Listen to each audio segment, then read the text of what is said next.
Hello students, हम third unit start करते हैं, that is laws of motion. That is unit third, that is laws of motion.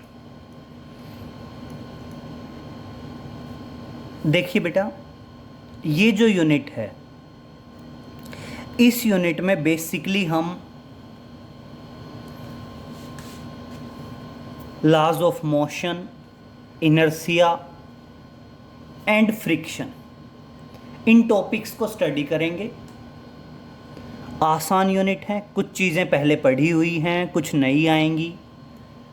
तो देखिए, start करते हैं। That is laws of motion. और बेटा, इनिशियल स्टेज में सबसे पहला टॉपिक आता है force. What is force? Force क्या है? तो समझिए बेटा, फोर्स जो है वो एक फिजिकल क्वांटिटी है जो क्या करती है, या तो बॉडी को मूव करती है, या मूव करने की कोशिश करती है, रोकती है या रोकने की कोशिश करती है, और या फिर बॉडी की डायरेक्शन को चेंज करती है। तो देखिए क्या बताएंगे, force is a physical quantity. आप क्या बताएंगे? Force is a physical quantity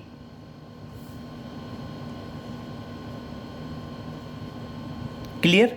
force क्या है बेटा? एक फिजिकल क्वांटिटी है which causes a motion in body, which causes the motion in a body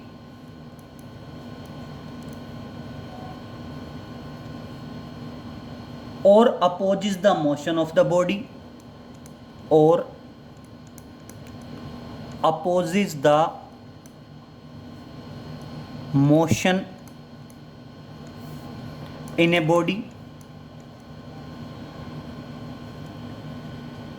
and कह सकते हैं और which changes the direction of motion of body, or which changes the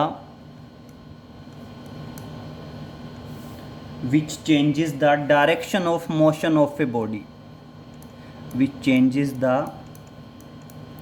direction of motion of the body. Clear?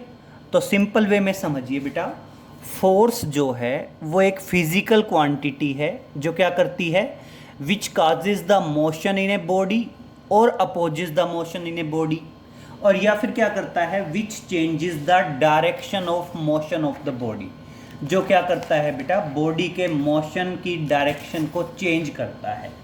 Clear? अब देखिए, generally हम force को F से denote करते हैं, एंड ये एक वेक्टर क्वांटिटी है, एंड किसके बराबर होगा? That is mass into acceleration. Clear? तो फोर्स आप क्या बताओगे? F से डिनोट करेंगे, and it is a vector quantity. ये क्या है बेटा? वेक्टर क्वांटिटी है। क्लियर? जब भी मैं फोर्स की बात करूंगा तो फोर्स क्या होगा? एक वेक्टर क्वांटिटी है, and it's dimensional formula is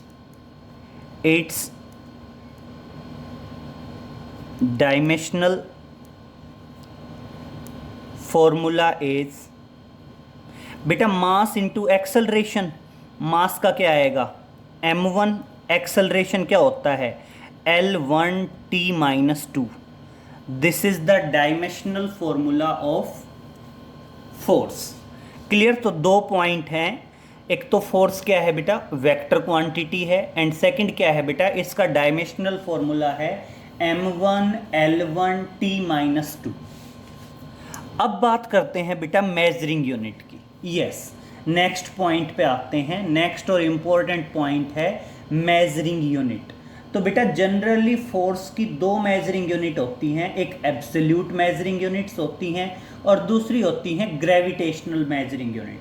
तो देखिए, आप क्या कहेंगे, फोर्स की दो टाइप की यूनिट होती हैं, एक तो absolute measuring unit of force, तो क्या बताएंगे आप, सीधा लिखेंगे there are two types of units of force, there are two types, there are two types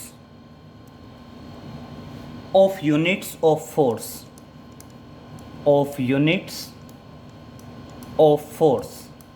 clear. Force की बेटा दो टाइप्स की यूनिट होती हैं। पहली जो होती हैं वो होती हैं एब्सोल्यूट यूनिट्स ऑफ फोर्स। एक तो कौन सी है, that is absolute, that is absolute unit of force। और सेकंड है बेटा gravitational unit of force, that is gravitational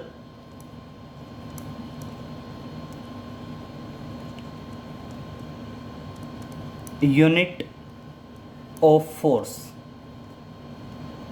clear. एक एब्सोल्यूट यूनिट्स ऑफ फोर्स हैं एंड सेकंड है बेटा gravitational units of force. Clear. तो देखो एक बार दोनों को स्टडी करते हैं, एब्सोल्यूट यूनिट्स क्या हैं and second one is gravitational units क्या हैं।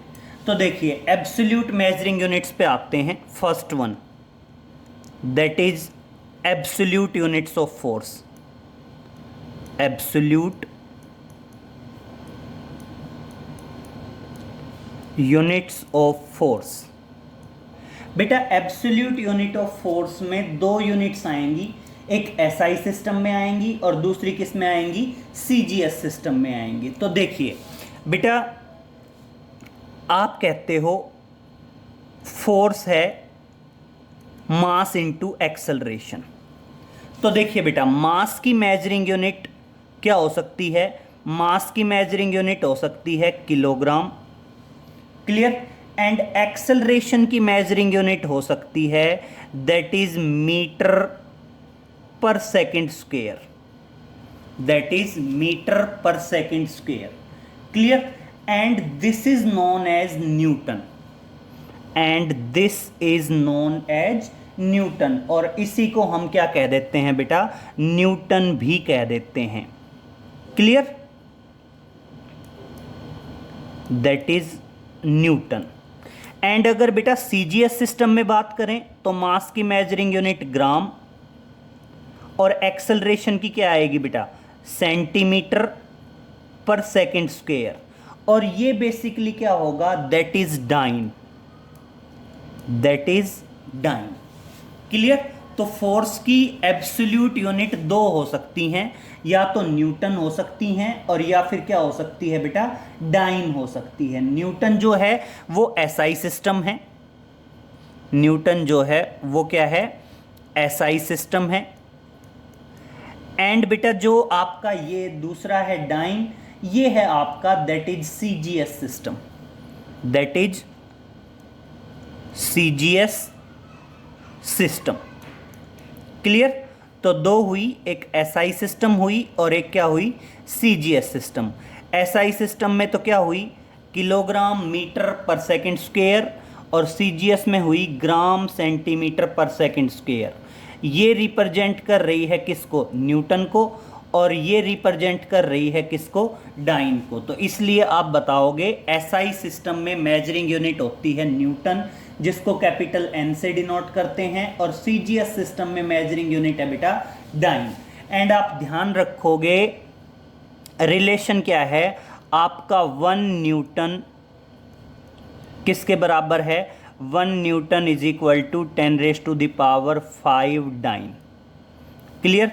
This is the relation between SI and CGS measuring unit of force, 10⁵ dyne. Clear. 1 newton किसके बराबर आ गया, 10⁵ डाइन के बराबर आ गया। नेक्स्ट बात करते हैं बेटा gravitational units of force. Next बात करते हैं that is gravitational units of force. बेटा ग्रेविटेशनल यूनिट्स ऑफ फोर्स क्या आई, ग्रेविटेशनल यूनिट्स ऑफ फोर्स भी उसी पैटर्न पे बताई गई है।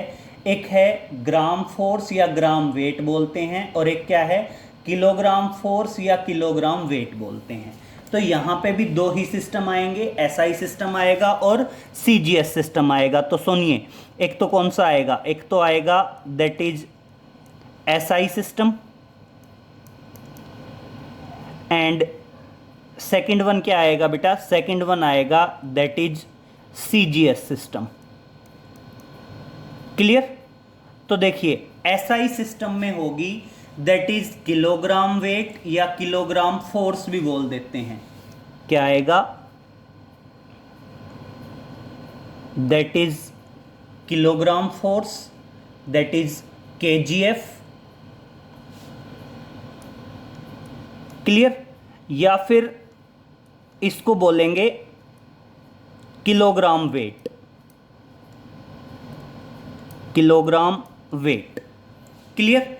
और सीजीएस में होगी बेटा ग्राम फोर्स, या इसको क्या बोलेंगे, that is gram weight.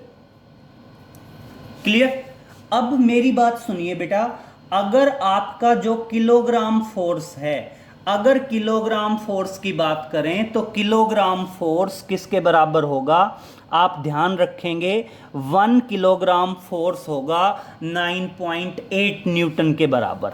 Yes, देखिए अगर मैं यहीं पे ये बात करूं कि आपका जो 1 किलोग्राम फोर्स है, जैसे हमने बताया कि ग्रेविटेशनल मेजरिंग यूनिट फोर्स की क्या है, एसआई मेजरिंग यूनिट है, किलोग्राम फोर्स बोल दीजिए या किलोग्राम वेट बोल दीजिए, और सीजीएस है ग्राम फोर्स या ग्राम वेट। अब अगर मान लीजिए मैं इनकी ही बात करूं तो आप एक पॉइंट बहुत ध्यान से समझिए। अगर आप ये कहते हैं कि 1 किलोग्राम फोर्स है, ये किसके बराबर हो सकता है, 1 किलोग्राम वेट के बराबर हो सकता है, और ये बराबर हो सकता है 9.8 न्यूटन के। ये किसके बराबर हो सकता है, 9.8 न्यूटन के। और इसी तरह दूसरा बात करें, एक क्या है, that is gram force. Gram force basically किसके बराबर होगा, ग्राम वेट के बराबर होगा, और ये बेसिकली किसके बराबर हो सकता है, दैट इज 980 डाइन के, 980 डाइन। और ये बेसिकली हमने बेटा जी की वैल्यू रखी है, g acceleration due to gravity. MKS system में या एसआई सिस्टम में जी की वैल्यू होती है 9.8 मीटर पर सेकंड स्क्वायर, और सीजीएस सिस्टम में होती है 980 सेंटीमीटर पर सेकंड स्क्वायर। तो जस्ट मैंने क्या किया है बेटा, आपकी जो जी की वैल्यू है, जी की वैल्यू से मल्टीप्लाई किया है। तो क्लियर हुआ? आप क्या बताएंगे, फोर्स की दो मेजरिंग यूनिट्स हो गई, एक एब्सोल्यूट सिस्टम में हो गई, एंड सेकंड वन किस में आ गई, आपकी ग्रेविटेशनल आ गई। क्लियर? एब्सोल्यूट सिस्टम में फोर्स की मेजरिंग यूनिट एसआई न्यूटन और सीजीएस डाइन। ग्रेविटेशनल में एसआई क्या है, किलोग्राम फोर्स या किलोग्राम वेट, और सीजीएस में है ग्राम फोर्स या ग्राम वेट। बेटा किलोग्राम फोर्स को 9.8 से मल्टीप्लाई करेंगे, न्यूटन में बदल जाएगा। ग्राम फोर्स को 980 से मल्टीप्लाई करेंगे, किस में कन्वर्ट हो जाएगा, डाइन में कन्वर्ट हो जाएगा। क्लियर? तो इस तरह से टॉपिक है फोर्स। फोर्स की वेक्टर क्वांटिटी है, डायमेंशनल फॉर्मूला, इसकी एब्सोल्यूट मेजरिंग यूनिट्स, एक तो कौन सी आई, एक तो आई आपकी absolute measuring units of force, और दूसरी क्या आई बेटा आपकी, that is gravitational measuring units of force. Clear? अब नेक्स्ट पॉइंट पे आते हैं बेटा, और नेक्स्ट पॉइंट है आपका that is linear momentum. Next point की बात करते हैं, और नेक्स्ट पॉइंट है आपका दैट इज लीनियर मोमेंटम।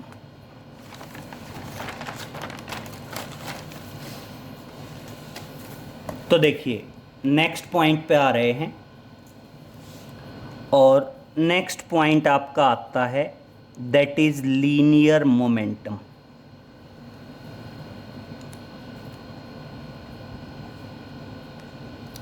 अब समझिए बेटा लीनियर मोमेंटम क्या है। लीनियर मोमेंटम बेटा लीनियर मोमेंटम जो है ना, ये जस्ट एक प्रोडक्ट है, किस किस का प्रोडक्ट है, mass and velocity of the body. Clear? तो आप क्या बताओगे, linear momentum of a body is the product of mass and velocity of the body. तो देखिए क्या बताएंगे, linear momentum of a body, linear momentum of a body, किसी भी बॉडी का जो लीनियर मोमेंटम है वो क्या बताएंगे बेटा, linear momentum of a body is the product, is the product, किस किस का प्रोडक्ट है बेटा, is the product of mass and velocity of the body, and velocity of the body. Clear? ये जस्ट क्या है बेटा, प्रोडक्ट है, किस किस का प्रोडक्ट है, mass and velocity of the body. बेटा लीनियर मोमेंटम को P से डिनोट करते हैं and it is generally A vector quantity. और किसके बराबर होगा बेटा, लीनियर मोमेंटम प्रोडक्ट है मास और वेलोसिटी का। क्लियर? तो क्या बता दोगे, लीनियर मोमेंटम क्या है, it is a vector quantity. तो देखिए लीनियर मोमेंटम के बारे में बताएंगे, it is a vector quantity. Clear हुआ बेटा? लीनियर मोमेंटम जो है वो वेक्टर क्वांटिटी है। और इसका डायमेंशनल फॉर्मूला क्या होगा बेटा, it's dimensional formula is, it's dimensional formula is, बेटा इसका जो डायमेंशनल फॉर्मूला है वो डायमेंशनल फॉर्मूला क्या होगा, मास इंटू वेलोसिटी, मास का m1 और वेलोसिटी क्या आएगा, L1t-1। Clear? And this is the dimensional formula of linear momentum. अब अगर बेटा मेजरिंग यूनिट की बात करूं, यस समझिए, आप क्या बताओगे, दोनों मेजरिंग यूनिट की बात करते हैं, SI मेजरिंग यूनिट और CGS मेजरिंग यूनिट। तो क्या बताओगे, हम बात करते हैं that is measuring units. Measuring units में क्या होगा, अगर मैं SI सिस्टम की बात करूं, बेटा SI सिस्टम में मेजरिंग यूनिट, मास की मेजरिंग यूनिट क्या है, किलोग्राम, और वेलोसिटी की क्या है, मीटर पर सेकंड। तो देख लीजिए मेजरिंग यूनिट क्या आएगी, kilogram metre per second. This is the SI measuring unit. चाहो तो लिख सकते हैं that is kilogram metre second -1। Clear?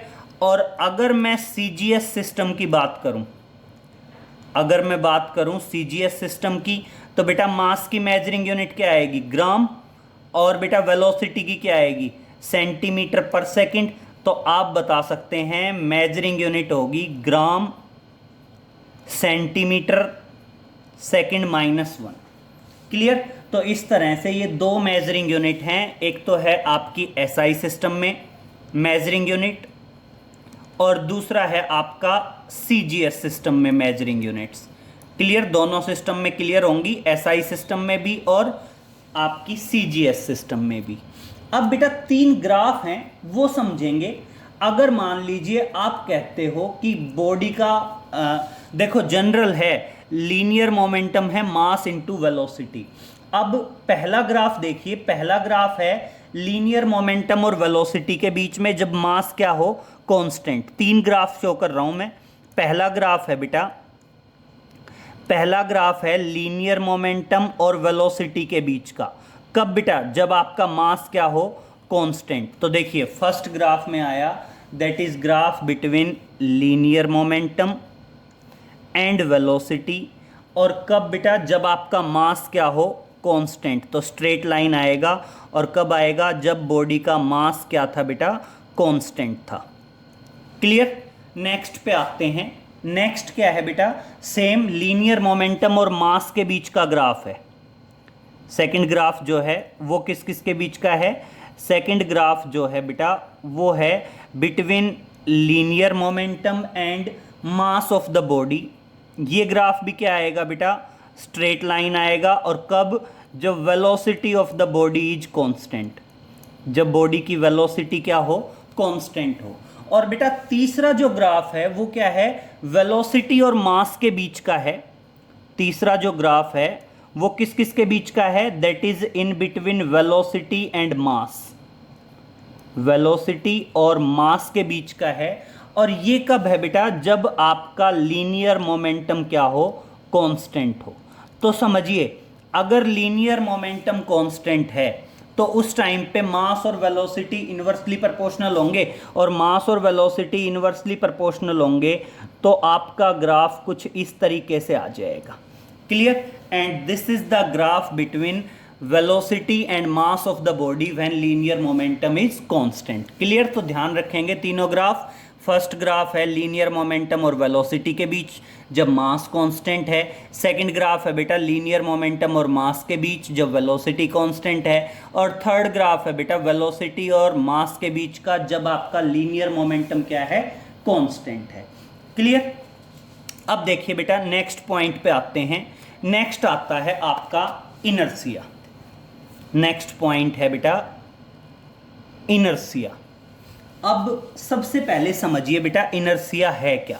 Yes, बात करते हैं इनर्शिया। अब देखिए इनर्शिया क्या बताएंगे, that is inertia.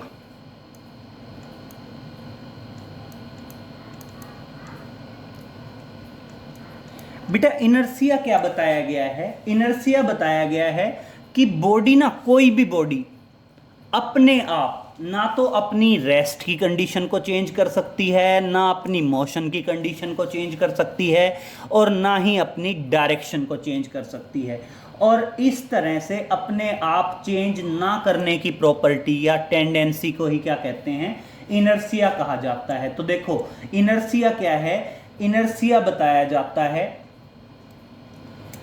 The tendency of a body to resist any change in the state of motion, state of rest and state of direction is known as inertia. Clear? तो inertia जो है वो basically क्या है बेटा, body की एक property है जिसकी वजह से बॉडी अपोज करती है। बेटा बॉडी किसका अपोज करती है, तीन कंडीशन का, condition of rest, condition of motion and its direction. Clear? तो देखिए आप क्या बताओगे, इनर्शिया बताओगे, it is the property of the body due to which body oppose the change in condition of. तो देखिए क्या बताओगे, it is the property of the body या it is the tendency of the body. तो देखना क्या बताएंगे, inertia is the tendency बता दीजिए या प्रॉपर्टी बता दीजिए, जो आप बताना चाहें वो कह सकते हैं। इट इज द टेंडेंसी या property, tendency, it is the tendency of the body, of the body which opposes the change, जो क्या करता है बेटा, अपोज करता है। किसका अपोज करता है, which opposes the change in the condition of rest, motion और डायरेक्शन ऑफ मोशन, और डायरेक्शन ऑफ मोशन। क्लियर? तीन चीजों का चेंज करता है, तीन चीजों की चेंज का अपोज करता है बेटा, या तो रेस्ट की कंडीशन में चेंज का अपोज करे, या मोशन की कंडीशन में चेंज का अपोज करे, या डायरेक्शन ऑफ मोशन जो है उसमें किसी तरह के चेंज का अपोज करे। इस प्रॉपर्टी को हम क्या कहते हैं, इनर्शिया कहते हैं।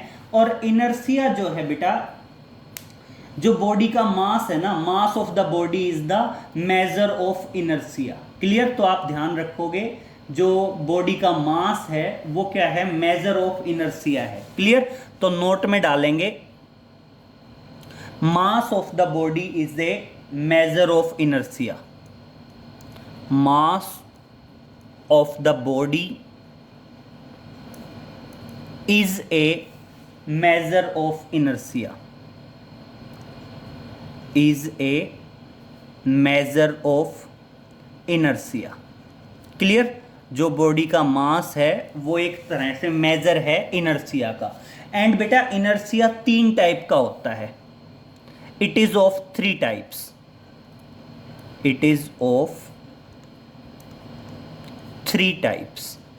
बेसिकली जो इनर्सिया है बेटा वो इनर्सिया कितने टाइप का होगा? 3 टाइप का होगा। और उसमें से सबसे फर्स्ट आता है बेटा इनर्सिया ऑफ रेस्ट। तो देखिए सबसे फर्स्ट आया that is inertia of rest. Inertia of rest में क्या बताएंगे? इनर्सिया ऑफ रेस्ट में बताएंगे it is the tendency of the body which oppose the change in condition of rest. तो देखिए इनर्सिया ऑफ रेस्ट क्या बता देंगे?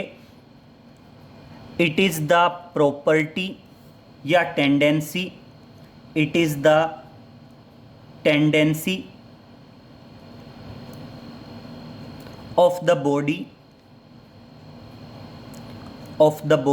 which opposes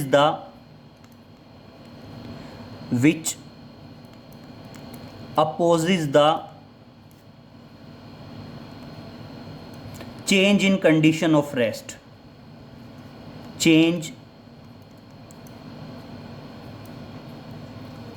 in condition of rest। Clear? Inertia of rest जो है वो क्या करता है बेटा? बॉडी के रेस्ट की कंडीशन के चेंज का अपोज करता है। क्लियर? और इसके आप एग्जाम्पल बताएंगे। अगर आप इनर्सिया ऑफ रेस्ट के एग्जाम्पल बताना चाहें तो इनर्सिया ऑफ रेस्ट का पहला एग्जाम्पल हो सकता है व्हेन ए बस suddenly start moving forward, when ए बस suddenly start moving forward, suddenly when a bus suddenly starts moving in forward, moving forward, the passengers of the bus fall backward, the passengers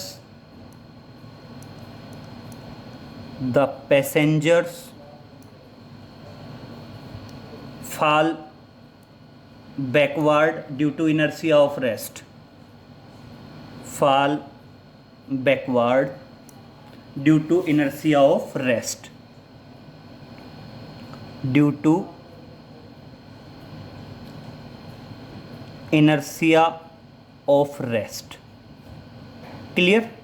अगर मान लीजिए कोई बस एकदम से आगे की तरफ मूव करती है तो बस के अंदर जो पैसेंजर्स होते हैं बेटा वो पीछे की तरफ गिर जाते हैं। और किस वजह से गिर जाते हैं? इनर्सिया ऑफ रेस्ट की वजह से। नेक्स्ट सेकंड एग्जांपल की बात करते हैं। सेकंड एग्जांपल है बेटा if A carpet is beaten with A stick, if A carpet, if a carpet is beaten with a stick, beaten with a stick,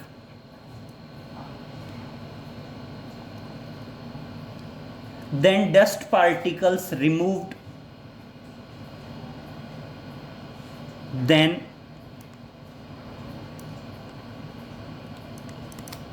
dust particles remove and fell down, remove and fall down due to inertia of rest, due to inertia of rest। Clear हुआ बेटा? दोनों example समझ में आ गए। Inertia of rest क्या है बेटा? अगर बस सडनली मूव कर दे तो पैसेंजर्स पीछे की तरफ गिरते हैं इनर्सिया ऑफ रेस्ट की वजह से।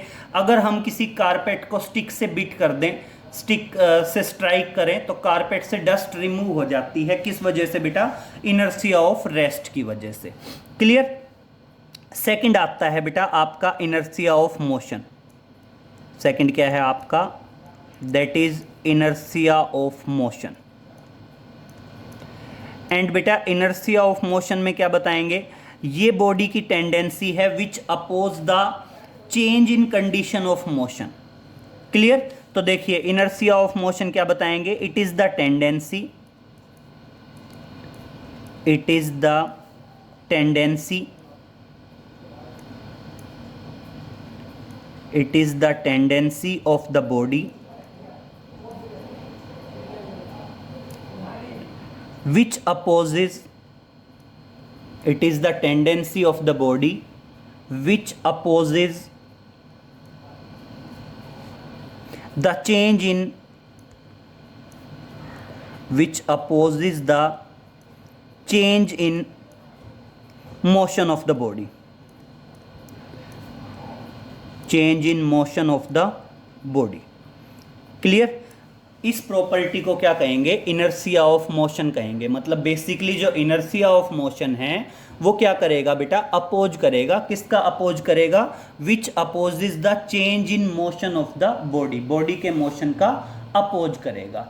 क्लियर? और इसमें बेटा सेम यही बस वाला एग्जांपल ले सकते हैं आप कि अगर बस सडनली रुक जाए, अगर बस सडनली ब्रेक अप्लाई कर दे तो पैसेंजर्स फॉल फॉरवर्ड, तो ये क्या है बेटा? इनर्शिया ऑफ मोशन है। इनर्शिया ऑफ मोशन आ जाएगा। तो देखिए the passenger fall forward, example की बात करते हैं। पहला एग्जाम्पल है passengers fall forward, the passengers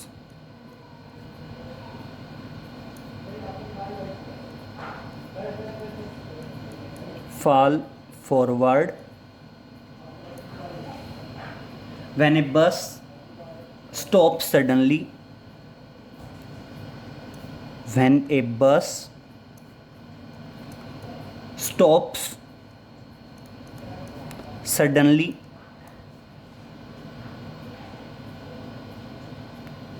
stops suddenly। Clear? And ऐसा क्यों होता है? Due to inertia of motion, due to inertia of motion. Clear? इसमें ये भी कह सकते हैं बेटा जैसे कोई हॉर्स राइडर है, अगर कोई हॉर्स है वो एकदम सडनली रुक जाता है तो उस टाइम पे क्या होगा बेटा? राइडर फॉरवर्ड डायरेक्शन में गिरता है। और किस वजह से गिरता है? आपका इनर्शिया ऑफ मोशन की वजह से। क्लियर? तो ये कोई भी एग्जाम्पल आप इसी तरह एक्सप्लेन कर सकते हैं। और थर्ड आता है बेटा that is inertia of direction. Third है आपका that is inertia of direction.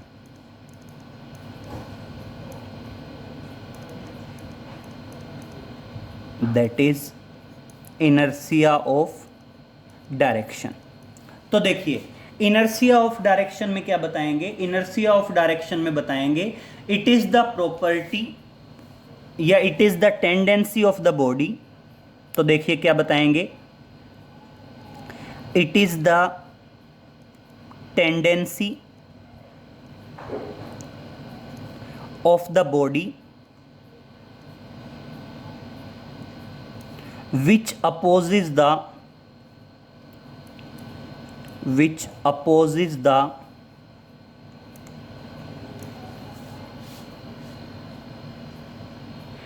opposes the change of direction, which opposes the change in the direction of motion of body, in the direction of motion of the body. Clear? ये किसी भी body के motion की direction में जो change होगा उसका oppose करता है। इस प्रॉपर्टी को कहा जाता है बेटा इनर्शिया ऑफ डायरेक्शन। और अगर मैं इनर्शिया ऑफ डायरेक्शन के एग्जांपल देना चाहूँ तो देखो बेटा, अगर आप किसी बस में या किसी गाड़ी में बैठे हैं और अगर कोई सडनली टर्न आ जाता है रोड पे, तो हम आउटसाइड बाहर की तरफ गिरते हैं। और ये टेंडेंसी क्या है, that is the inertia of direction. तो देखिए क्या बताएंगे, if a bus takes a turn along a curved road, तो देखिए क्या बताएंगे, if a bus takes a turn, if a bus takes a turn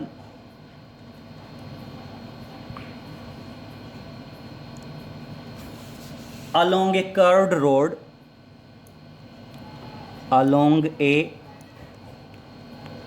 road, the passenger experience a force, the passengers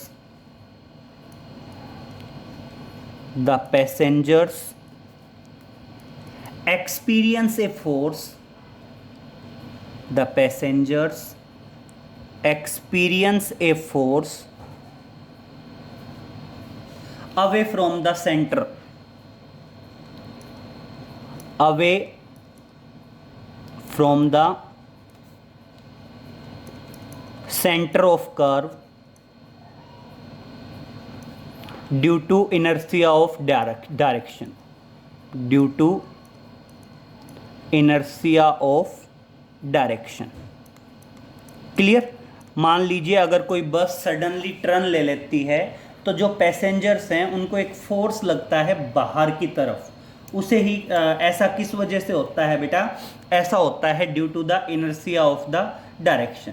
clear. और अब मान लीजिए अगर आपने किसी स्टोन को, किसी पत्थर को स्ट्रिंग में टाइड किया हुआ है और वो हॉरिजेंटल सर्कल में मूव कर रहा है, and if strings break suddenly, the stone will fly off tangentially at the point of the circle.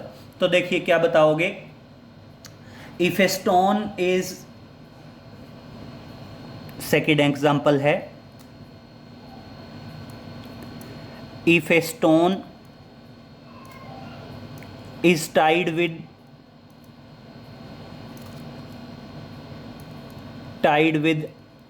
string and moving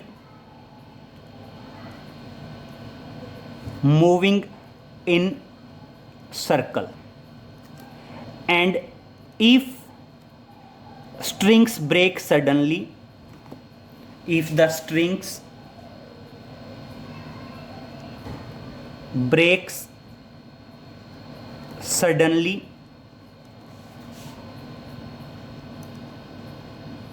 then stone moves tangentially, then the stone moves tangentially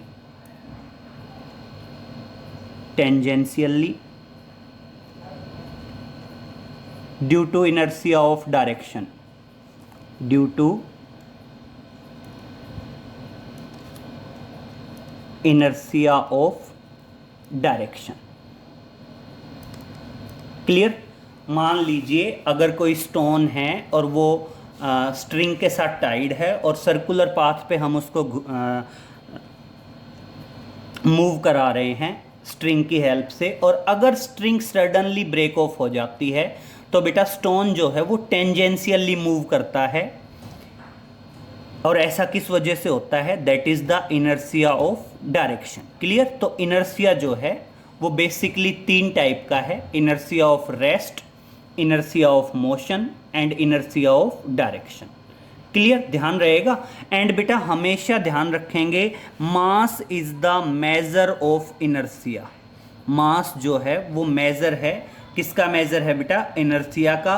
and inertia is of 3 types. Clear. तो इस तरह से ये हमारा first lecture है laws of motion पे, और जिसमें हमने force, linear momentum and inertia के बारे में पढ़ा। क्लियर, नोट डाउन कर लीजिए बेटा, बाकी आगे नेक्स्ट लेक्चर में कराते हैं। Okay, thank you.